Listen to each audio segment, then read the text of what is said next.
Good morning. How y'all doing? I'm sitting here in Central Texas, USA. It is 8:20 a.m. Central Standard Time, August the 26th, Friday. Thank God it's Friday, or Buddha it's Friday, or Great Spirit it's Friday, or somebody, the Great Shark. But anyway, it is 8:20 a.m. I just got back from my walk. What I do in the morning, I get up and just kind of scan my uh, comments, and then when I'm walking, I reflect on a few of them or some of them, and then I come back and sit down and do a quick video. Then I have a smoothie, and then I go do my grocery shopping, which is a big event for me. That's the most exciting part of my week, going grocery shopping. I love it, love it, love it. Anyway, comment. Okay, here we go. Rusty, congratulations on achieving 500 subscribers. Don't thank me, thank you guys. I mean, you stumbled into this trap. I feel like a giant spider, you know. You got into my web. Anyway, well, yeah, it is. It's amazing. I like the hell out of it. Uh, anyway, it says, I was hooked almost from the beginning, enjoyed, learned, blah, blah. Could you expand on your experience in the Peace Corps, living in third world countries, the funny and serious parts of it? Oh, and don't forget to waltz with Matilda this morning. Well, I won't forget. I didn't. I didn't. In fact, I took Matilda out yesterday evening, and she got dumped this morning.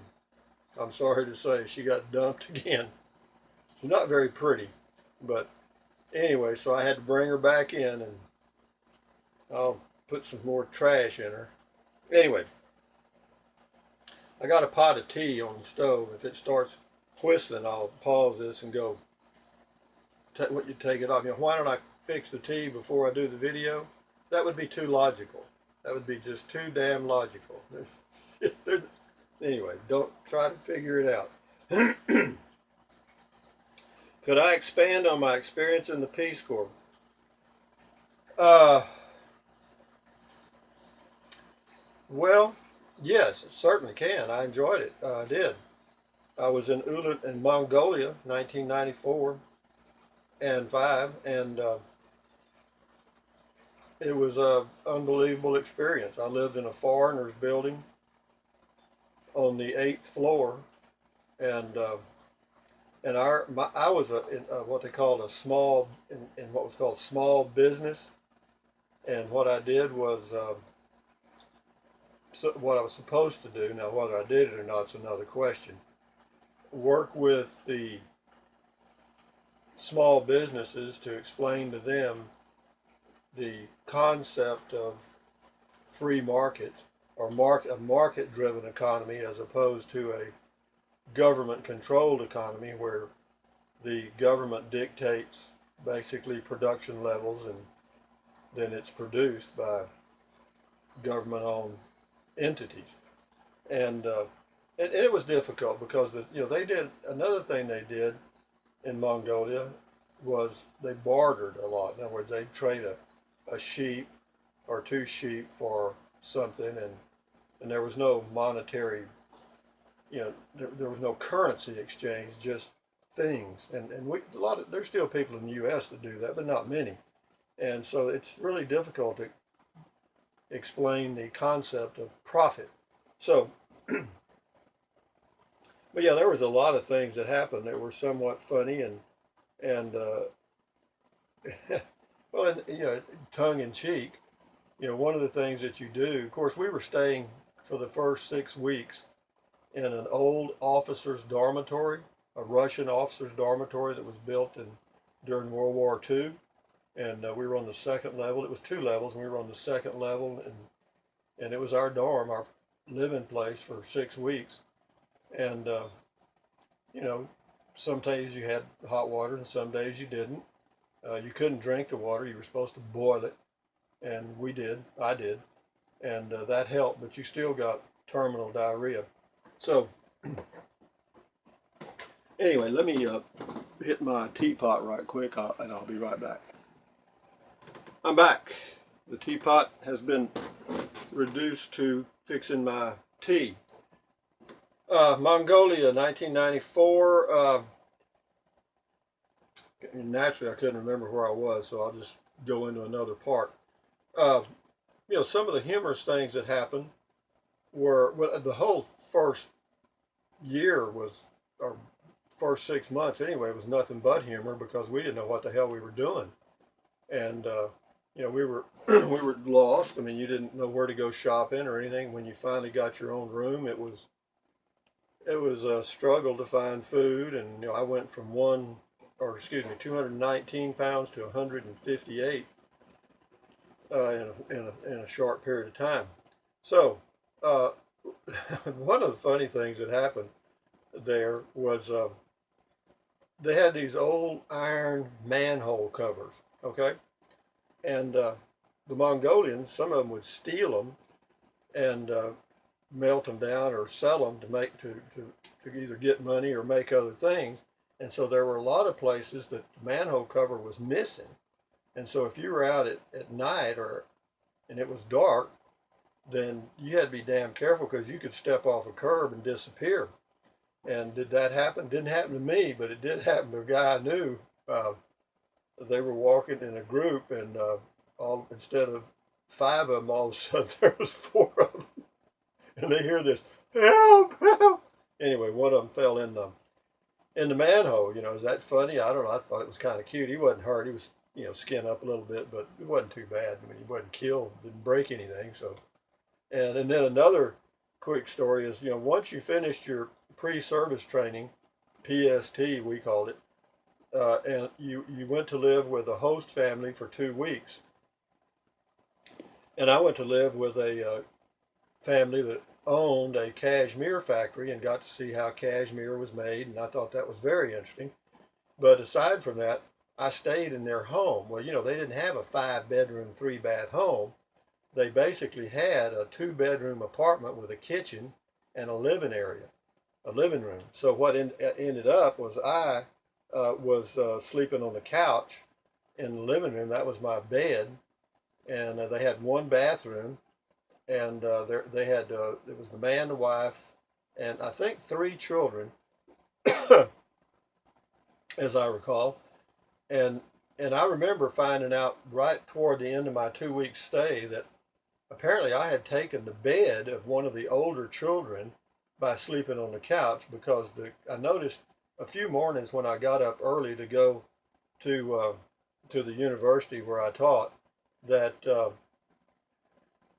this kid was sleeping in the car, and because the father would get up really early in the morning and go get it out of this vault where they kept it at night and bring it around to the front of the apartment and then go in and change clothes and get ready to go to work and eat his breakfast and so forth.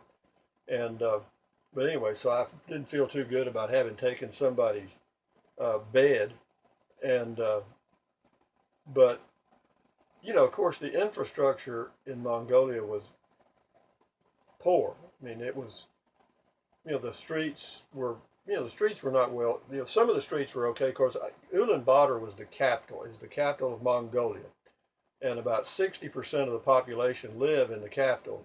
Out in the steppe, in the countryside, where the nomadic parts of the population live,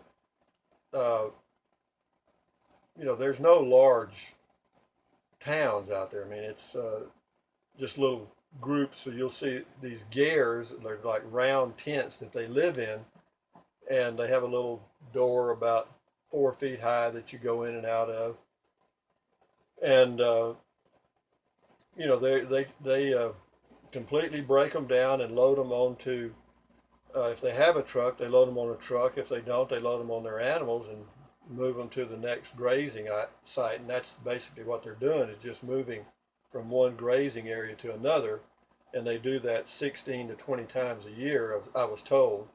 And it was amazing. It was like American Indians. I mean, you'd look out across the steppe, the countryside, and you would see these little groups of tents, and they weren't all close together. They'd be scattered out quite a bit. These people are very independent, and they don't like to be really close together. It didn't appear. And they got to, in the winter, you got to chop the little streams. You chop the ice out of the little streams and bring it back and melt it on this little pot-bellied stove. And and that's your water supply. And then you got to cook there, and they use dung, uh, shit for fuel mainly because there are very few trees and stuff. There's some around Ulaanbaatar, but not much. Thinly, sparsely populated forest. And but it was a really interesting period. As far as events and ups and downs. Of course, being terminally ill with diarrhea all the time kind of takes the air out of your tires, but you get used to that. And like you can get used to a sharp stick in your eye, so to speak. And you get used to living alone. You do. Of course, I was kind of a loner anyway. You don't hear the English language for long periods of time. That kind of works on your mind.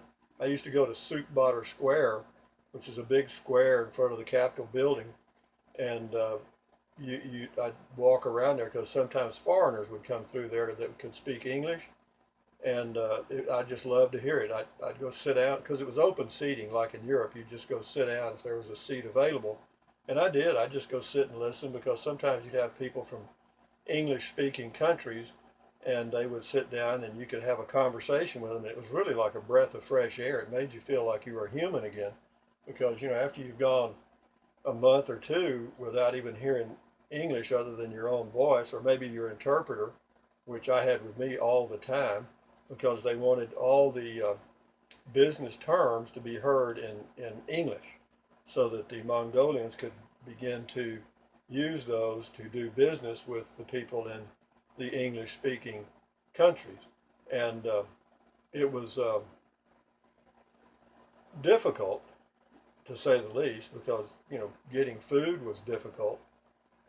I went to what was called the circus market periodically to get food, and sometimes they had a lot, and sometimes they had a little. Because see, everything comes into Mongolia is either on a truck or a train. Very little comes in by air, very little, and of course, they have no ports. They're a landlocked country, and the railroad gauge for their trains doesn't match with the Russian gauge or the Chinese gauge. So what they have to do is, whenever they get to the border, they actually have to lift the rail car up and change the wheels underneath and set it back down, and then it can continue on. And it's a real strange operation, but they did that intentionally because they know that on both sides they are surrounded by tremendous threats from being invaded by China on the one end and Russia on the other. And Russia was in control for a long time before I got there. I think they pulled out in about 1991 or 92, I'm not sure. But when they pulled out of Mongolia, the economy just went to shit. And when I got there, I was the third group of Peace Corps volunteers to go into Mongolia. And it was still very, very, very, the conditions were very bad, very bad. Food was scarce. It was just, people were poor. It was some rough times. And so I would go to this place called the Circus Market, and not like the USA where you go in and they have bags and everything's in a package and you pick it up and go pay for it. If you wanted butter, but somebody's just going to dig in a thing and hand you a big pile of butter, whatever you want. If you wanted a half a kilo or a kilo, whatever, you had to have something to put it in. Same way with sugar, salt, not pepper. Pepper came in the little cans. Sometimes you could find peanut butter, but not often. If you wanted meat, they just cut off a piece and handed it to you. And, you had to be careful there because the beef you would get, actually yak was okay. But, mutton, I couldn't eat it. I mean, I promise you, I tried. I just couldn't. And that was their staple. You got that everywhere, old fatty mutton. And I couldn't eat it. Didn't even like the smell of it. And but I would always tell them when they were getting the meat for me, I'd say akima, and that means beef. And I would also go moo, like get it damn right, because you never knew what they were going to bring back. I mean, I ate it. It was okay. I used to make roasts that were so tough you could make shoe leather out of them. Had an old Russian 3-burner electric stove, that took forever to get the burner. Well, I only used one. It was the big burner in the front that I boiled water on. But once you got that burner hot, you could probably cook all day and turn it off because it'd stay hot for hours. I mean, shit. It took a long time to learn how to use that thing. Same way with the oven. Once you got it hot, shit, you could cook 2 or 3 meals if you wanted to. And hot water, cold water, just depending on what position of the moon. Uh, it was shit. It was tough, man. Uh, would I do it again? Yeah, probably. I could actually go back. There is no age limit in the U.S. Peace Corps. I met a lady there that was 69 in Ulaanbaatar. She was a teacher. They have a lot of teachers they call TEFL, T-E-F-L, teaching English as a foreign language. In other words, and that's how you expand markets worldwide. Is first you have the people learn the language, and so you can communicate, and then you come in and sell them a bill of crap, and the next thing you know, they've got a McDonald's and a Starbucks and a Pizza Hut and other things, and that's what it's all about. It's all about markets, and nobody likes to talk about that, but it's true. It's expanding markets for the United States businesses. And there was quite a discussion about that at the embassy that I got involved in with the ambassador and some of the other people back then. And, of course, you got to understand other people's points of view. If it's your job to promote U.S. corporations by enlarging markets, then you're going to do that, whether you're an ambassador or whatever your position is in the State Department. That's what you're going to do. And but it was a learning experience. I don't know that I'm answering anything you ask. I'm just rambling on about my Peace Corps experience, and it was so different. I mean, if you went and lived in a poor city in Mexico, you would probably get a little flavor of it. If you went to any place in the U.S., you wouldn't be close. You'd have to go somewhere where you don't hear the English language, because that's part of what's called culture shock. The biggest part of it is not hearing your own language. And but anyway, the Mongolia experience as a member of the U.S. Peace Corps was a thumbs up. It was extremely difficult, and for anybody that's considering going in the U.S. Peace Corps, no matter where, be on notice that it's not easy. It is not easy. And, I was alone in the capital of Mongolia. Now, some of these people that were part of our group were out in the steppe in these little rural communities, and, maybe 400 or 500 people. And there they were, living in a little gear out in the middle of nowhere. And when it gets cold in Mongolia, folks, it gets damn cold. I'm not kidding you. But anyway, I hope I answered part of your question. And let me see here. Living, funny, serious.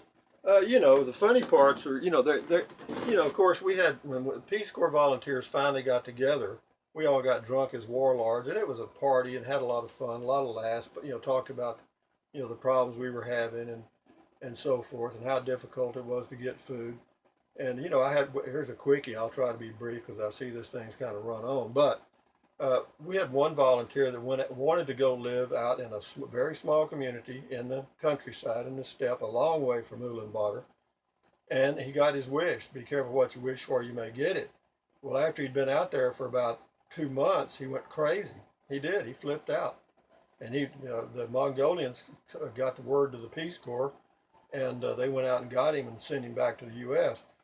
What he was doing, he'd get up in the morning, and he'd stand by that door. The Mongolians would come because he was supposed to be a teacher, and they'd come to get him. Well, he'd open the door and then throw shit at them, to run them off. And then he'd go back in, because I don't think you could lock the door. But anyway, he flipped out. And could that happen? Shit, yeah. Yeah, maybe that's what happened to me. Anyway, thumbs up, carpe diem, adios. Bye-bye. Enjoy.